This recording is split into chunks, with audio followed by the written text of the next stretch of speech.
ketika terjadi kasus-kasus yang menghebohkan, Mahfud MD ini selalu akhirnya seperti pahlawan ya.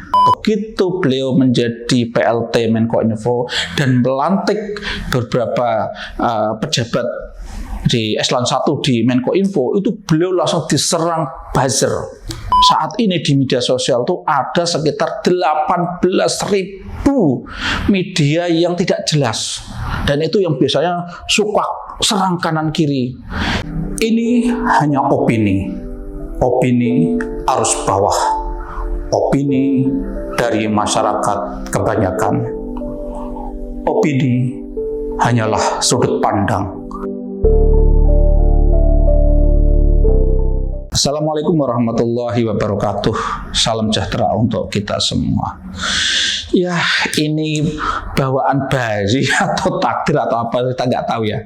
Ketika terjadi kasus-kasus yang menghebohkan, Mahfud MD ini selalu akhirnya seperti pahlawan ya. Sekarang yang paling baru ini adalah ketika kasus korupsi, dugaan korupsi menara BTS yang melibatkan Johnny Jean Plate ini kan. Ini laki-laki yang sekarang menjadi yang kelihatannya dominan, menjadi orang yang yang di depan, laki-laki Pak Mahfud. Padahal sebelumnya kita tahu ya, dulu kasus Sambo itu ya Pak Mahfud di depan. Terus kemarin kasus kaitannya dengan dana yang nggak jelas yang 49 triliun itu kan itu Pak Mahfud laki-laki yang kayak menjadi menjadi tokoh dari kayak film itu menjadi pemain utamanya itu Pak Mahfud. Saya nggak tahu ya, padahal ini kan, tapi memang ya agak wajar juga ya. Ini yang sekarang ini memang masalah-masalahnya itu kan tidak lepas dari masalah hukum dan masalah politik ya. Pak Mahfud kan Menko Polhukam ya, mungkin ya. Tapi ya inilah kita itu selalu akan menghadapkan bahwa Pak Mahfud itu menjadi aktor utamanya. Nah sekarang ini ketika kasus dugaan korupsi menara BTS ini akhirnya kan yang bisa menjelaskan secara gamblang di media, data-datanya dibeberkan di depan media, itu kan Pak Mahfud yang membeberkan. Akhirnya kita tahu, kasus itu sebenarnya dulu sudah terjadi 2016 tahun yang lalu. Jadi kasus proyek itu sebenarnya kan 2016 katanya. Dan itu berjalan baik gitu ya. Sampai 2019 baru ada masalah 2020 gitu kan. Uang digelontorkan 10 triliun, ternyata yang terrealisasi di lapangan hanya plus minus hanya 2 triliun gitu. Dan itu kita paham, itu Pak Mahfud yang menjelaskan. Nah sekarang lebih sempurna lagi, ini kayaknya Jokowi itu juga menjadikan Pak Mahfud itu kayak dijadikan andalannya, jagoannya gitu. Kalau kayak perang kayak dijadikan panglima perangnya gitu. Nah sekarang ini Jokowi memberikan tugas baru pada Pak Mahfud sebagai PLT Menkominfo. Lah akhirnya Pak Mahfud lah yang akhirnya menjadi sorotan media, lagi-lagi menjadi sorotan media dalam pusara kasus ini. Nah ini kemarin ada cerita yang ironis menurut saya. Pak Mahfud cerita bahwa begitu beliau menjadi PLT Menkominfo dan melantik beberapa pejabat di eselon 1 di Menkominfo, itu beliau langsung diserang buzzer. Tapi saya yakin kalau masalah serangan seperti itu Pak Mahfud nggak masalah lah. Saya pikir nyantai-nyantai aja. Dan ini cerita Pak Mahfud itu diungkapkan bukan dalam konteks dia mengeluh, ketakutan, terus minta pembelaan, tidak kok. Dia cerita pada waktu itu ketika ngisi menjadi keynote speaker di UIN Saripdewa Jakarta. Pada waktu itu ada seminar literasi media dan literasi media jelang Pilpres 2024 atau apa itu. Pokoknya intinya itu bicara soal literasi media menjelang Pilpres ini. Nah, beliau itu di situ mengungkapkan bahwa saat ini di media sosial tuh ada sekitar 18.000 media yang tidak jelas, dan itu yang biasanya suka serang kanan kiri. Itulah yang kelihatannya itu dihidupi, dipelihara oleh para buzzer kelihatannya, dan itulah yang nyerang Pak Mahfud. Jadi Pak Mahfud kontennya cerita seperti itu gitu loh. Terus beliau mengatakan hanya ada 1.000 media yang memang itu resmi, ada penanggung jawabnya resmi, ada kantornya dan seterusnya, sehingga yang media yang resmi ini, yang memang jelas identitasnya itu, kata Pak Mahfud, kalau terjadi apa-apa itu kan enak untuk klarifikasi, enak untuk meminta pertanggungjawaban dan seterusnya. Ya ini ada sekitar 18 kontennya begitu. Tapi intinya yang kita angkat di konten ini bukan itu.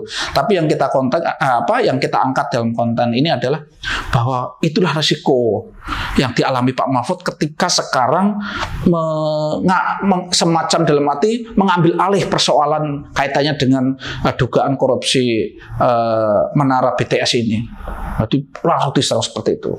Nah, saya katakan insya Allah Pak Mahfud tidak sama sekali tidak gentar dengan itu ya, dengan ancaman-ancaman itu. Tapi kita cukup prihatin lah orang seperti Pak Mahfud yang kita insya Allah sebagian besar dari rakyat ini menyaksikan betapa Pak Mahfud itu kita melihat salah satu orang yang memiliki komitmen, orang yang punya integritas, sehingga ketika Pak Mahfud mengungkapkan data-data, kita itu yakin bahwa yang diungkap data-data itu adalah data-data yang akurat, bukan data-data yang memang sudah dimanipulasi untuk kepentingan politik tertentu. Kita yakin.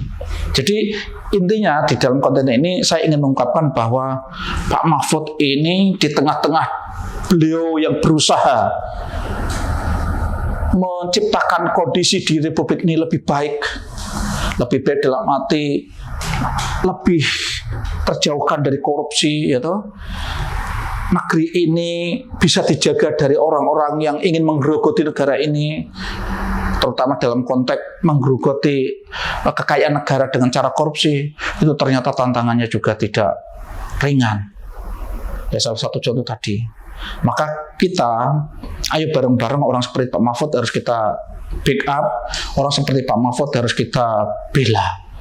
Jangan sampai orang yang baik seperti itu justru nanti mundur pelan-pelan karena tadi tidak kuat dengan situasi yang menyerangnya.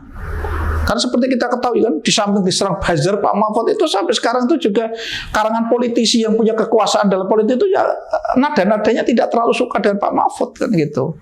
Sehingga kita sudah semuanya tahu lah ketika Pak Mahfud itu dulu nggak jadi wakil presiden juga karena kan partai-partai politik yang tidak suka. Ya sih kita nggak tahu lah. Masa orang baik malah nggak disukai, berarti yang tidak suka itu kan tidak baik. Kan gitu logikanya. Orang baik kok tidak disukai, tentu yang tidak menyukai adalah orang yang tidak baik.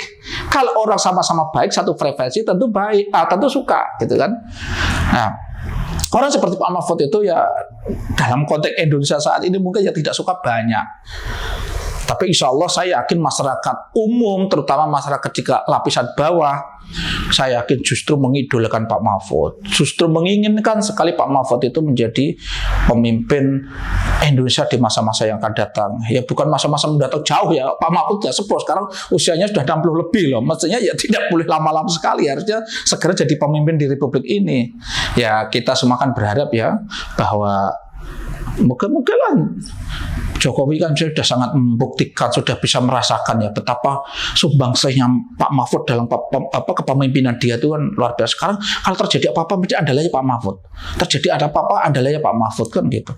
Mestinya Jokowi tahu betul bagaimana Pak Mahfud ya memang punya kemampuan, punya keberanian, bisa diandalkan dan bisa dipercaya. Yang penting itu harusnya moga-moga saja nanti Pak Jokowi diajak rembuk-rembukan dengan Bu Mega gitu kan, atau mungkin diajak rembukan dengan siapa sehingga Pak Mahfud ini memang dibutuhkan dan diberilah porsi yang semestinya sehingga keberadaan beliau itu mendatangkan betul-betul kebaikan untuk negara dan bangsa ini. Oke, dan saya berharap orang-orang yang menggunakan cara-cara yang tidak benar, menggunakan media untuk cara-cara yang tidak benar itu, mogalah diberi kesadaran, diberi hidayah oleh Allah. Sebagai orang yang lama menekuni dunia jurnalistik dan saya kerja di media resmi pada waktu itu, memang sekarang saya menyaksikan sekarang banyak sekali berita informasi yang kadang sama sekali tidak akurat. Bahkan ada kesengajaan di pembelaan yang istilahnya itu hoax lah. Dan itu kelihatannya memang dimainkan oleh orang-orang yang yang memang punya motif-motif tertentu. Maka dari itu harapan saya media-media mainstream ya kayak Kompas, kayak Tempo, kayak Detik itu cobalah tetap memegang prinsip agar yang diberitakan itu tetap akurat. tetap itu berita yang bisa dijadikan rujukan oleh masyarakat, sehingga masyarakat itu akhirnya akan tahu ketika ingin merujuk itu merujuk kemana gitu. Menjelang pilpres seperti sekarang ini peran media penting sekali untuk menyajikan berita-berita yang mengedukasi, informasi yang tidak mengadu domba. Ini penting. Karena kalau kita tahu di beberapa negara itu kan kekacauan itu justru terjadi diawali dari simpang siurnya pemberitaan di media sosial yang memang sebagian sudah disetting untuk mengadu domba. Nah, ini saya berharap jangan sampai seperti ini orang-orang yang tidak tanggung jawab itu memanfaatkan kemudahan dalam perkembangan teknologi ini untuk menciptakan sesuatu yang tidak baik, dan kita sebagai bangsa Indonesia harus mengantisipasi itu ya. Kita sebagai pribadi juga seperti itu, terus institusi media yang sudah besar itu juga harus mengambil peran bagaimana menciptakan media yang sehat ketika menjelang pemilihan presiden seperti sekarang ini. Sehingga seandainya orang seperti Pak Mahfud itu ya toh, jangan sampai ada pemberitaan yang membelok-belokkan data-data sehingga seakan-akan Pak Mahfud yang awalnya baik gitu melakukan kebaikan itu menjadi seakan-akan melakukan keburukan, karena tadi memang ada media-media yang mencoba membalikkan, membuat hoax. Kasus yang akhirnya Pak Mahfud diserang buzzer itu kan tuduhannya kan begini, kalau cerita dari Pak Mahfud itu kan, Pak Mahfud itu kan baru diangkat sebagai PLT kan baru beberapa hari. Sedang kemarin itu kan beliau melantik beberapa pejabat itu. Lah itu yang dijelaskan Pak Mahfud itu bukan otomatis terus beliau langsung bersih-bersih, langsung membuat gerakan bersih-bersih, itu bukan. Itu ternyata kan SK itu sudah ditandatangani oleh Presiden dan itu ajuannya oleh Menteri sebelumnya, oleh Johnny Plate gitu kan.